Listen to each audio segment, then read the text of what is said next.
सुंदर गोपालम उरवनमालं नयन विशालं दुःखहरं वृन्दावनचन्द्रम् आनन्दकन्दं परमानन्दं धरणिधरं वल्लभघनश्यामं पूर्णकामम् अत्यभिरामं प्रतीककरं भजनन्दकुमारं सर्वसुखसारं तत्त्वविचारं ब्रह्मपरम्।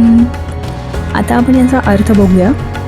जो सुंदर गोपाल आहे, ज्याच्या वक्षस्थळावर वनमाला आहेत, ज्याचे डोळे विशाल आहेत, जो दुःखाचे हरण करतो, जो वृंदावनातला चंद्र आहे, आनंदाचा कंद आहे, परमानंद आहे, ज्याने पृथ्वीला धारण केले आहे, जो मेघासारखा श्यामवल्लभ आहे, पूर्ण काम आहे, जो अत्यंत सुंदर व जगावर प्रेम करणारा आहे, अशा सर्व सुखांचे सार असलेल्या परब्रह्म रूप तत्व विचार रूप गोपाल कृष्णाला भजा आणि नमस्कार करा।